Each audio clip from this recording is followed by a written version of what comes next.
said that reading makes you more empathetic. It's a way to escape your life. It can take you to faraway lands and can put you into other people's shoes, into all kinds of exciting things. And moreover, reading is good for your brain. It helps you reduce stress and can help you sleep better. Writing and reading can also inspire you. And today we're going to be talking to another one of our inspirational authors, Mandy Eve-Barnett, and we're going to focus a little bit on her book called Life in Slake Patch. Don't go away. We'll be right back.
If you have just joined us, welcome to Books with Bridgetti. I'm your host, Bridgetti Limbanda from Cape Town in South Africa, and our stream is made possible by StreamYard and the Live Media. A special warm welcome to your audience because this is an interactive live show.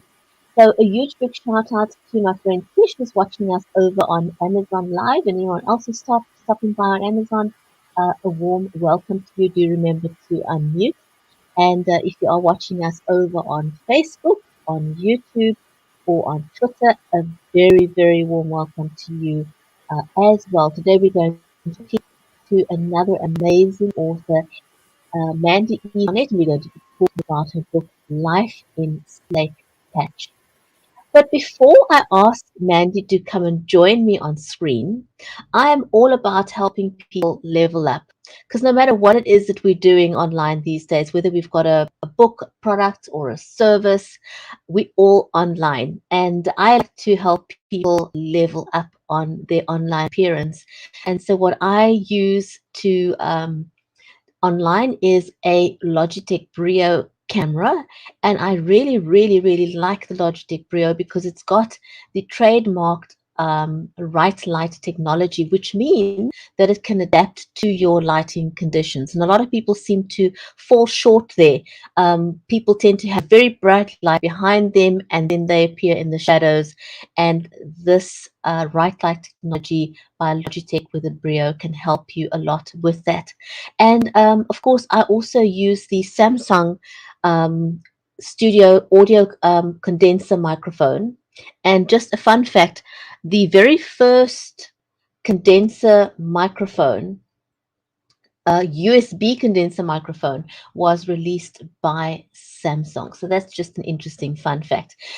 But do level up your sound because people will forgive a bad picture, but if they can't hear you, they will tune out. So if you don't want to go the route of getting a big condenser microphone, the other thing that you can do is investing in something like a lapel microphone, and I recommend the Rode lapel microphone. It works brilliantly. You can plug this if you're going live just using your mobile phone. Get one of these so people can hear you clearly, and it also comes with one of these very smart thingies. They call them a windshield, and that takes care of unwanted sounds that you don't want while you are live. So do level up using these, making these little adjustments. So our amazing guest for today is Mandy Eve-Barnett, and we're going to be talking about a book, Life in Slake Patch. If you've never met Mandy before, you will in a moment, but she's a multi-genre author, writing children's, young adults, and adult books full of adventure. And she writes with surprising twists in the plot and genre. So, let's invite Mandy to join us on screen, shall we?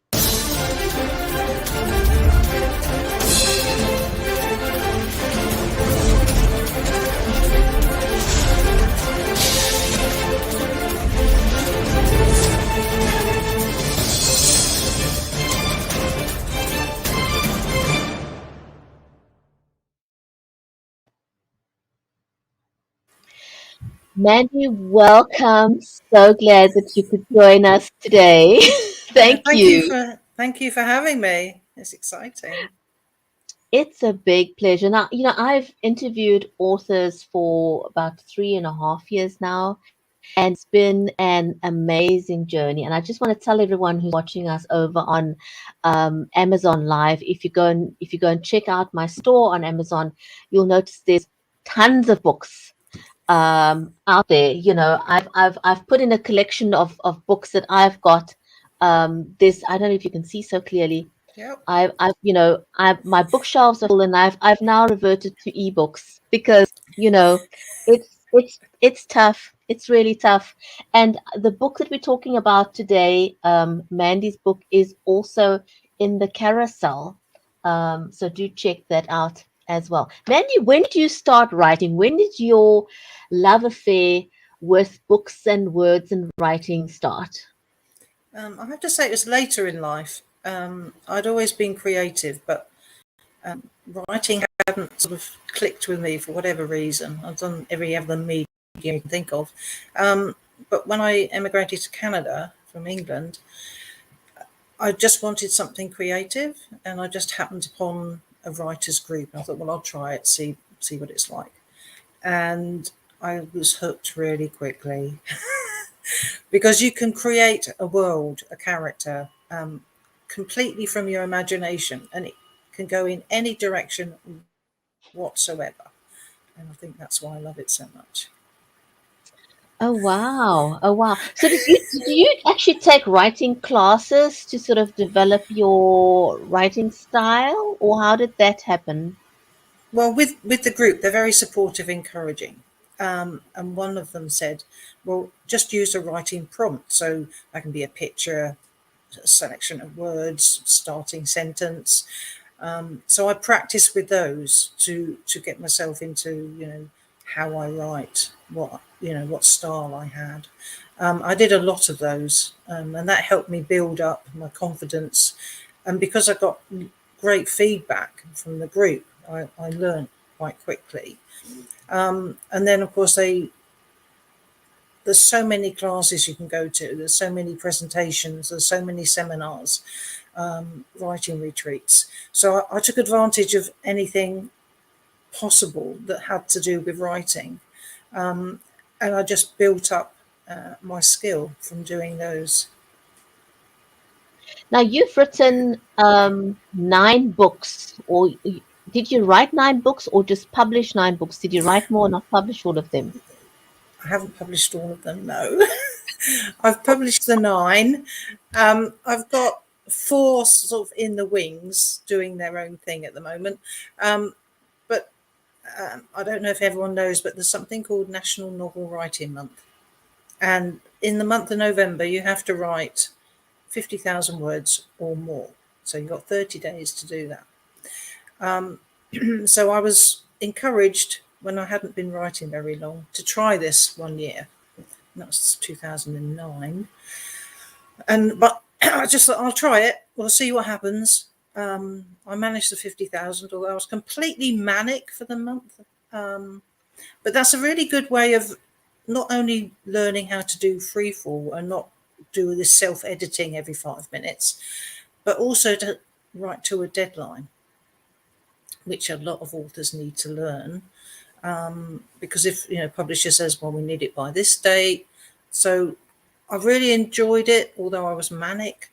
I've done that for 12 years now, every November. And it helps sort of propel a story, an idea, into a manageable part of a manuscript, although it's not a complete manuscript for a novel. It gives you a great starting point, and then you can go back, you can revise it, you can edit it, check the continuity, all of that sort of thing. So yes, I mean, I have a few that are on the back burner, but last year, for whatever reason, my mind popped into this detective series, and it's like 3 books, and it just popped into my head, like almost fully formed. I'm thinking, okay, so I'm a free fall writer, but hi, I'm going to show not that people the one. cover. There we Okay, go. and then I've just been writing that. So this November, I've been writing the 2nd book. But Life in Slake Patch was my very, very first nano. So that was the one, and it's the only one of my books that has taken the longest to publish, because it was my first venture into doing a novel. I wasn't happy with it, and I kept going back to it and revising it and editing it and thinking it's not good enough yet. And as my skill improved, I would go back and see, yeah, I need to change that. That needs revision. So it took a while before it was published. And when do you find yourself more creative? Some people, they're morning people, so they get up first thing in the morning and they start writing, and other people go through their day Mm. and sort of just they be with their thoughts, and they'll write in the evening, and other people find that they walk around with a notebook and they make notes throughout the day. What's the process like for you? I try and write when I can. Um, I've got a lot of strings to my bow. I work full time, secretary of the writers group, secretary of the authors cooperative.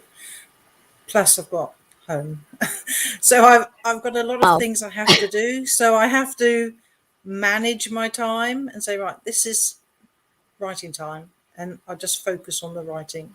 Um, Obviously, when it's November, I'm sort of dashing home from work and writing. So get my word count for the day. But I regularly go on writing retreats with a friend of mine who's also a writer. And that's a really good way of sort of saying, right, this weekend, this is what we're doing. We set out to get as much done as we can. Mm. And your characters in the book, are they Mm. all, as a general rule, purely fictional?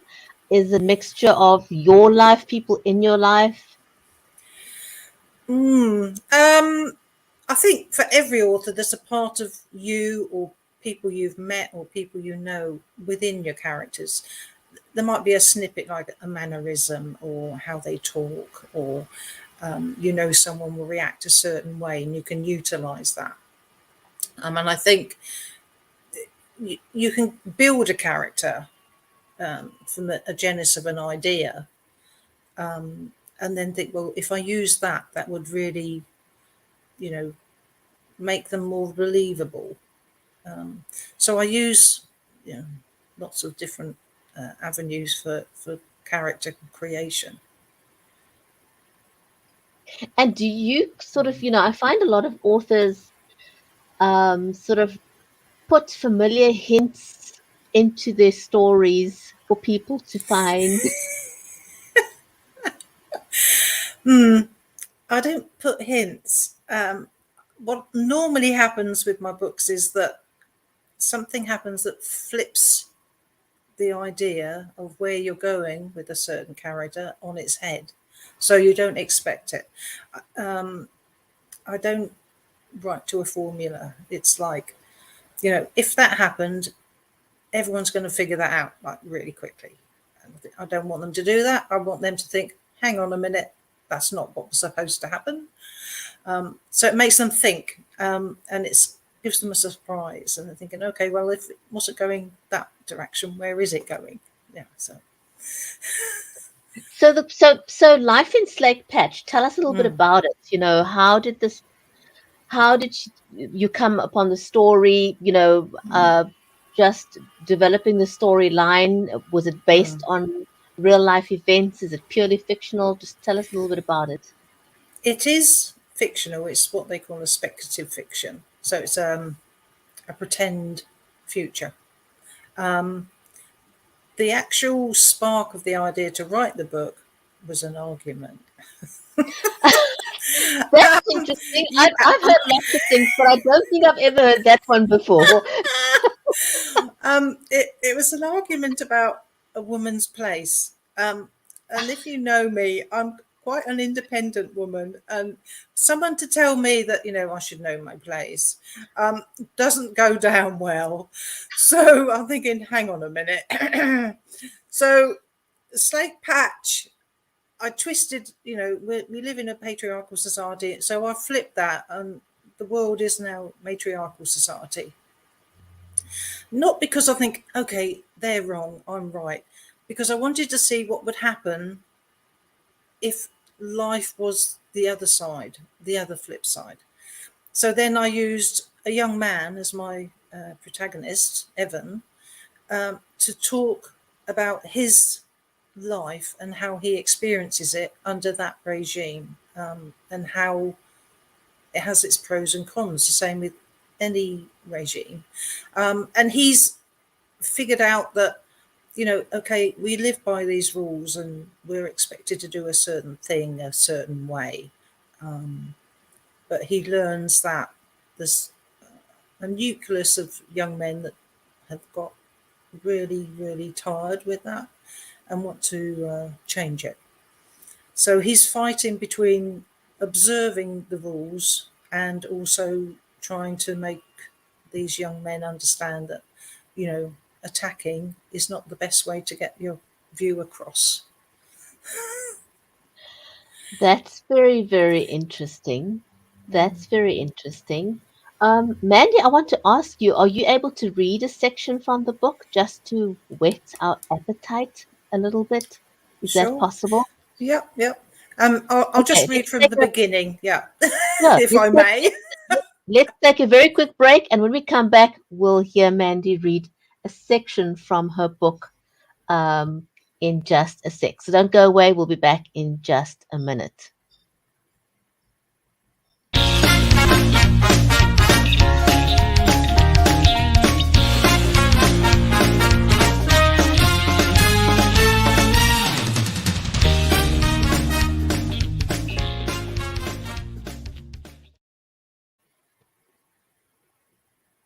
So let's hear a little bit out of the book. Okay. Mine, oh, wrong page. Sorry, people. Jacob's persistence to get me to look at an extraordinary book had gotten the better of my curiosity. He led the way down the steps into the old library basement. The building, its very structure of stone blocks, was in stark contrast to our log buildings, stood as a relic of a world before the Grand War. Dust settled in our wake as visitors were few and far between. The lower archive rooms were strictly forbidden to the majority of the compound's inhabitants, apart from senior councils, who were allowed to peruse the ancient books and then only with express permission from the council. Hence the reason I again served as lookout for my dear friend old Jacob. The glow of our lanterns illuminated numerous shelves of books, all covered in layers of dust. Jacob turned the pages, his liver-spotted hands shaking as he revealed picture after picture of a life unthinkable. My young eyes grew wider and wider upon seeing images of men and women, with children sitting, eating and playing in strange dwellings, so different from our log structures. Some made of a regularly shaped stone of sorts, and others towering above ground with shiny surfaces. There were no words to express my amazement. You see, Evan, such strange lodgings, built in lines and others on top of each other. These alone would be fascinating, but when I saw the next few pictures, I was amazed. Surely these pictures are the wild imaginings of a possessed person, Jacob. Somewhat my thoughts at first, my young friend. But on closer inspection, I've discovered this book was compiled as some sort of historical and society recording. But men and women living together, yes. inconceivable to our present way of life, but obviously prior to the Grand War, life lived so differently. Can such change have come about in 300 years, do you think? It may seem difficult to your young beliefs, Evan, but some change can evolve slowly and others quite quickly. Drastic events can mean extreme measures were applied. Upon reflection, I can see the Grand War was reason enough to change society in such a fundamental way. Jacob nudged my arm at my shocked disbelief, causing me to look at him with sudden realization. You know, we can't show these to anyone, Jacob. It goes against all our teachings and laws. We would be banished at the very least. It's heresy. I agree, Evan.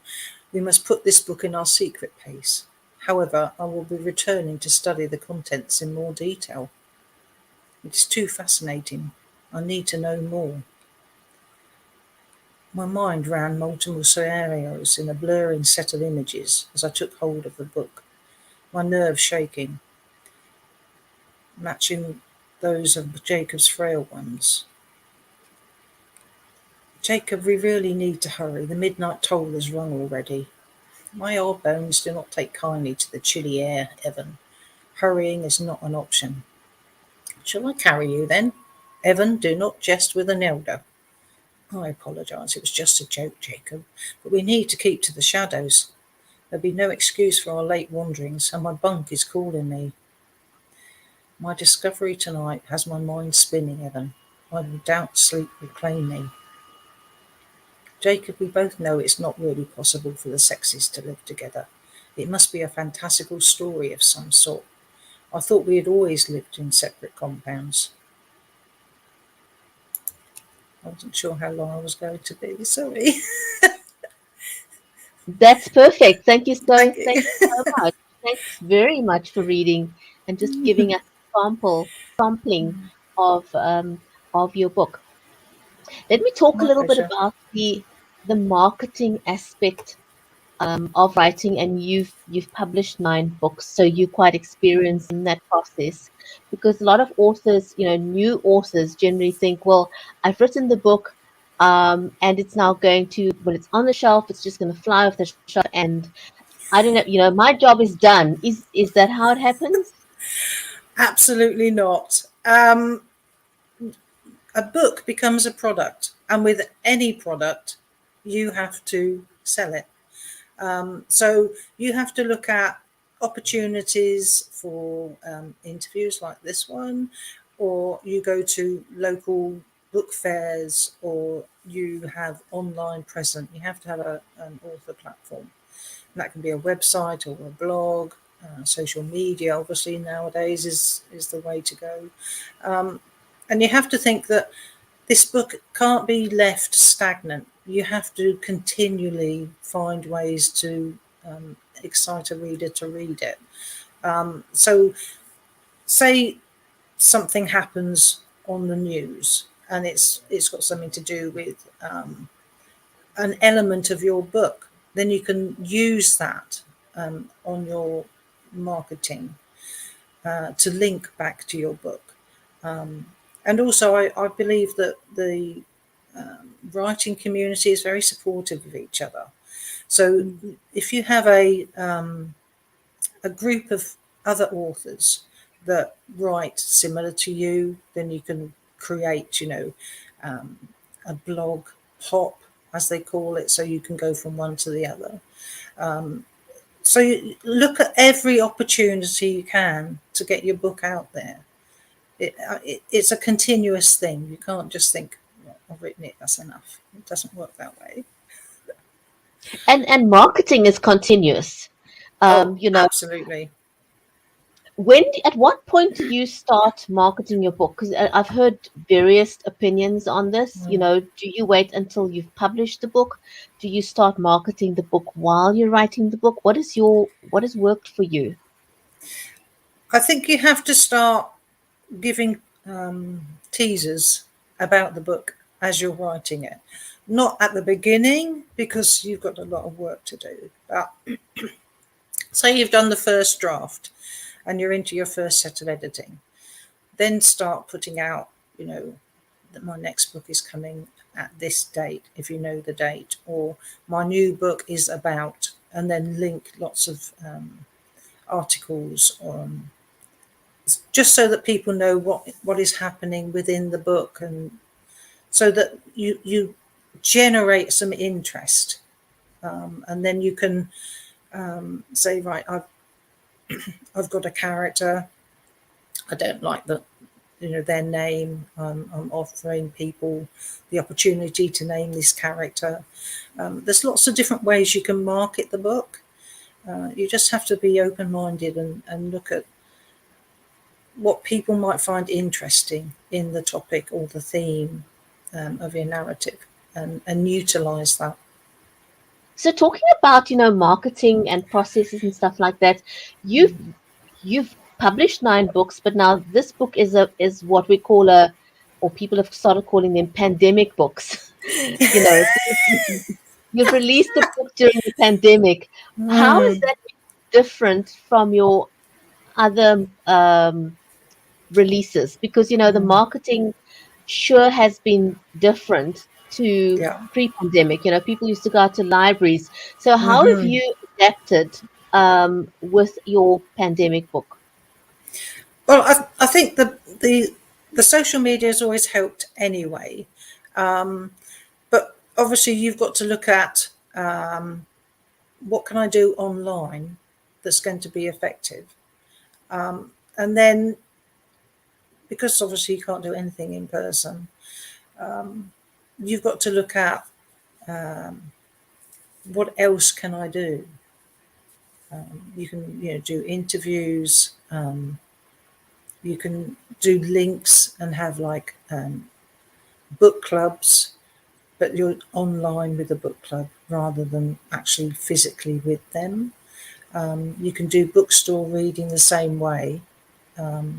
So it's always, instead of a physical presence, you have to do an online presence. I was just one of Tish is watching us over on Amazon, and she says that she's also found your book called the Twesome Loop. Yeah, Is that right? Do that's you want to right. Yes. tell her something about the book since she's found it? The Twesome Loop is my take on a reincarnation story. My favourite book of all time is called Fernie by James Long.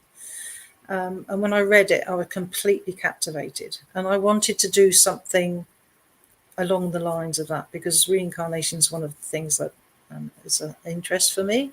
So I've written a book about 4 people who are reincarnated, and by chance, in a modern time, they meet each other, and then their past lives start encroaching on the present, and they get a backstory about what happened in their previous lives and why they're still connected.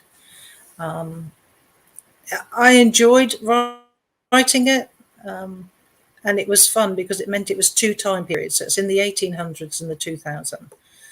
So then I had to make sure that the character in the 1800, their personality was reflected in the modern time. So you can identify who is who by how they act and what they do. Hmm, interesting. So going back to life in Slake Patch, tell me a little bit about the cover. I'm always interested to find out about the cover designs, how you come up with it, who did it, how did you, make a Yeah. decision, and then how did you come up with the actual title? I wanted something that would reflect what the book was about. So Slake Patch is the male compound in that scenario, and obviously I wanted it to be about Evan, the main character, and about his life. So it just seemed the right way to describe the content by saying it's going to be a life in Slake Patch, and it was as Mm. easy as that, really. The initial cover was okay, but it wasn't really inflecting the relationship between Evan and the woman that he falls in love with, Kate. So the new cover shows them, and also, like a cabin where they eventually get together. It's just saying the Yeah. previous book that you spoke about reminds her of a movie with Sandra Bullock and Keanu Reeves called The Lake House. I don't know if you're familiar with that. The Lake House was a wonderful, yeah, I love that story. Yeah, yeah. Yeah, It's a she very, says that book it reminds her about yeah. that. Oh my goodness. Yeah, Tish loves doing research, so whenever there's Hmm. she went and had a look at some of your other work as as well, And so I Sure. want to talk a little bit about um, whether or not you recommend authors to get a publicist um, or to try and market yourself. What's your sense about that? I think it depends on your experience and expertise. If you have formatted books, if you've uploaded books, if you've, you know, found a way of getting your ISBN, if you know all the technical components to get a book online, I would say that always get a professional editor, even if you're going to put it online yourself. Because if you read a book that's badly edited, it puts you off reading it, and you're going to put it down, and it's a disservice to the author. So always get a really good editor. And then if you think, no, I can't get into technical details, then find a publisher. Just make sure you research them. Ask your author community if they've actually used that publisher or know about that publisher, to make sure that they're a bona fide business. I've had a couple of friends, but that have unfortunately gone down a road they shouldn't have gone down, and spent much more money than they should have done for something they didn't get a good professional service from. So always check with your community, research the publisher, and then it's up to you. So just your confidence level really dictates which road you should go down. Abs- Absolutely. So one definitely has got to make, and I suppose it's like anything else. Referrals are always great. I would just want to give a shout out to Angie on Amazon Live, who's just followed the show, so that she'll get a notification when we go live again. So thank you, Angie. Just a big shout out to you over there. Um, and then with regards to a publicist, do you suggest people get a publicist or not? What's your what's your thoughts about that? Again, it's what you want out of your writing career. If you're happy that I've put out a book of memoir of my life and it's just for my family, then you don't need to go into that expense. If you want to make it something for you that makes your career more visible, that you as an author can be up front and center, then yes, you should get a publicist. And it's once again, you have to research, make sure that they're doing what they say they're doing. You have to safeguard yourself. You have to safeguard your career, and make sure that it's going the way you want it to go. But I mean, a publicist can help you in a lot of ways, and get you opportunities that you wouldn't get yourself. So it's personal choice. Mm. And so, who's your publicist at the moment? I use Creative Edge Publicity, and they've had some super opportunities for me, and I've been really pleased with how they've got these really good interviews and just got me in front of people, which people I wouldn't have been in front of before, which is really great. I came up with the analogy the other day when it comes to a publicist. It's like, do you want to walk into a courtroom without a lawyer? Would anyone take you seriously? You It's know, true. whereas if you went into if you went into a situation with somebody and you said, well, I'll expect a letter from my attorney, people do just take you a little bit more seriously, right, when you say, Yeah. I have an attorney. And Mm-hmm. I think, to me, that is similar when an author walks into a library and say, hey, would you like to put my book on your Mm-hmm. shelf? Yeah, It's very exactly. different from you going into the library and say, I'll get my publicist to get in touch with you. Mm-hmm. Doesn't It's it give true. you a sense of, Yeah. it gives you more of a sense of authority, Mm-hmm. um, than not. To me, that is what a publicist kind of does for an author. It helps you level up your status almost. It does. Yeah. I mean, you become. You have to be serious about what you're doing if that's what you want to be. I want to be an author. And I dare Yeah. say, I think also, it's also like with lawyers and doctors. You're not going to choose your lawyer or your doctor from the yellow pages. That might not be the best thing to do, because not all doctors are equal and not all lawyers are equal, and I would say not all publicists are equal. So It's very do your true. homework. Yeah. Do Yeah. your homework. Mandy, what is your, as we wind down, what is your advice to any new author that is just starting out? What is your advice? I would take advantage of any courses that you can that have got to do with writing. I would find people that can help support and encourage you. If you can find a writing group that hasn't got a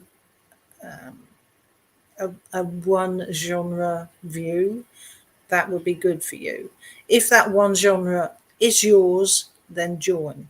But if you're still finding out where your writing is or how you write, then find somewhere where you get support and encouragement and constructive critique. I use that term because that's how you will learn. You want someone to say, well, yeah, I understand you've used that sentence structure, but if you did it that way, it reads better. And you haven't Mm, gone into loads and loads of explanation when you could have used a short sentence instead of like half a paragraph. And that's how you will learn. Find workshops, find seminars. If you can, on a writing retreat, and you'll find that the community itself will be very supportive of you if you reach out and say, look, this is what I'm writing, this is the genre it is, you know can you help me understand what's expected in that genre. And we all learn, we continuously learn. There's no way that you can say, well, I've done it all and I know what I'm doing, because mm. you learn all the time. And that's what's great about writing. Absolutely. Now, I did want to ask you also quickly, you are a multi-genre author. Mm, And not everybody does that. How do yeah. you make it work? I write the story. I don't write to the genre. And that's why. I think it's when you're writing it, it becomes evident what the genre is as I'm writing it. Um, so say I've got like a fluffy little monster like my little Rumble, then that's a children's book. It's obviously a children's book. Um, if I'm writing about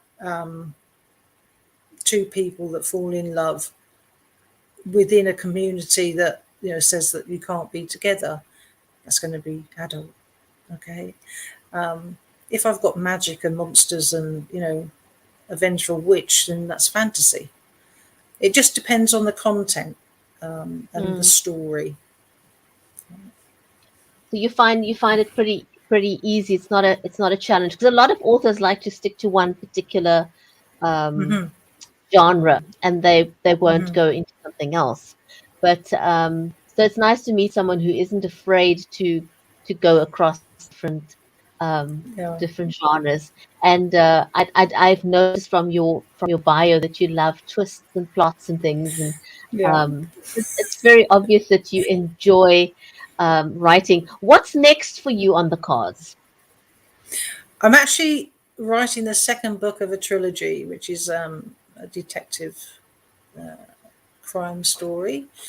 It's set in Canada, three different cities, three different female detectives, and one villain. And it just came to me. I I've had a couple of authors that have contacted me and said, "What do you mean it came to you?" I said, "Well, just three books came to me. Like that's how it came. I can't explain it. It just popped into my head, and I just thought, okay, I can do that." The only problem with that is most of my work is free flow, and like I just write the story, and I'll sort out continuity and all that later. But with this one, I had to plot because it's like three books. I thought, oh, okay. So I've learned how to plot an arc across three books and also arcs in each book. Um, so that's a new skill that I didn't have before, and it's been such fun because it's new and exciting. Wow, that is amazing. Mandy, it's been amazing um, talking to you. And if you ever decide that you want to come to Cape Town, South Africa, do let me know. I will. I've got a friend that lives there. Oh, you do? Yeah, yeah. Oh, wow. No, In Cape she's Town or no, in Franslock. Yeah, she was my Franschhoek? yeah, she was my old boss. But it's funny because I was born in South Africa. So Wow. Oh my goodness. Oh my goodness. I A know. small world Small world. indeed. Exactly. Very small. Wow. Wow, wow, wow. I must be, it's amazing over the last couple of years that I've been doing interviews. Um, I have come across people that have been to Cape Town or been to South Hmm. Africa at some point, or Yeah. others who've put it on their bucket list. Um, but I don't think I've had anyone who was born here and then relocated. Well, there you are. I'm the first. Oh my goodness, that is Yeah. absolutely amazing. Well, I wish you well on your journey. When is you said you're having your cover redesigned for this book, right? Yes, that's the new cover. Yeah, So this because is the new, yes, yeah. I wanted something that showed Evan and Kate, um, because it's more a So reflection of the was narrative. was Yeah. this made was this designed specifically um Yes, I've for used a you? certain designer who's in the States, and I mean she's helped me with a couple of designs. Winterbane. She's actually done Twesome Loop. She did the Rython Legacy, and she's done Life in Slake Patch for me, and Yeah. also my Commodore's Gift. So I just like the ways that she understands what's in my head and can get it on the page. And the hut in the background, I don't know if people can see that. Like what's Yeah, there we go. Oops, yeah, other way. because they everyone lives in log cabins and in compounds that are all log buildings, and the Yeah. only one that isn't in the book is part of an old library where Jacob finds the book, and that's stone, and it's just a remnant of what used to be. Very nice. Pretty is it actually a painting or a photograph? She actually uses a design that how can I explain it?